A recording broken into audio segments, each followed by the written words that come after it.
utii kwa Mungu.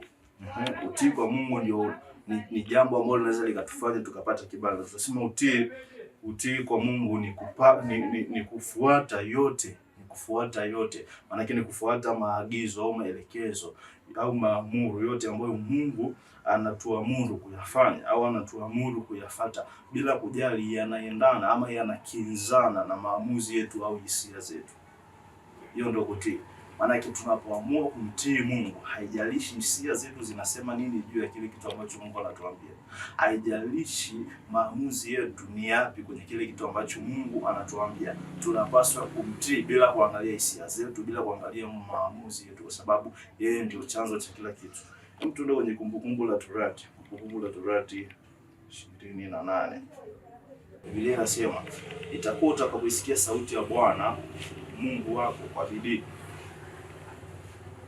kutunza kuyafuata maagizo yake yote nikuagizayo leo, ndipo Bwana Mungu wako atakapokutukuza juu ya mataifa yote ya duniani. Yesu asifiwe sana. Anasema itakuwa utakapoisikia sauti ya Bwana Mungu wako kwa bidii. Maana yake sasa kwa bidii akasema kuna kutunza kuyafanya maagizo yote ya kuagizayo leo. Maana yake sasa tunaona hapa ni utii. Hapa ni symbol ya utii, kusikia. Tunasema kusikia.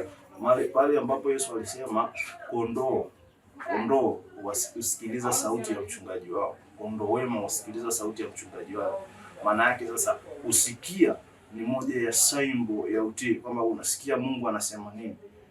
Sasa haishi kwenye kusikia, inaenda kwenye kufanya. Anasema kutunza na kufanya maagizo yote akuagizayo. Sio maagizo machache, ni maagizo yote. Kwa sababu gani maagizo yote? Kwa sababu Mungu anapokupa maagizo, nimesema kwamba utii ni kufanya yote ambayo Mungu anatuamuru bila kuangalia yanakinzana ama yanakubaliana na maamuzi yetu. Maana yake sasa kama Mungu amekuambia, nitachukulia mfano mrahisi, wakati ambapo Mungu amemtuma Yona akahubiri Ninawi. Yona akakataa. Alisikia, cha mwanzo alikisikia, lakini kuja kwenye kufanya. Kwa sababu kusikia nimesema ni moja ya symbol, maana kama ni moja ya alama ya utii, maana akasema hapo mbele kuna kufanya. Pale ambapo sasa ilifika sehemu ya kufanya, tunaona Yona alikimbia. Na alipokimbia kilimpata kile ambacho ukisoma kwenye Biblia utaona alimezwa na samaki, lakini akaja akatapigwa akatapigwa pale kwenye kando ya bahari ya Ninawi, na akaenda kufanya kile ambacho Mungu alimwambia, lakini baada ya kupata adhabu. Maana yake sasa tunaona kumbe tukimtii Mungu, anasema mstari wa kwanza anasema ndipo Bwana Mungu wako atakapokutukuza juu ya mataifa yote. Maana yake sasa tunaangalia kutukuzwa ni favor. Yaani Mungu kufanya uwe popular, Mungu kufanya ujulikane, hicho ni kibali. Ni kibali cha kimbingu. Kibali cha kimbingu kinatufanya tujulikane.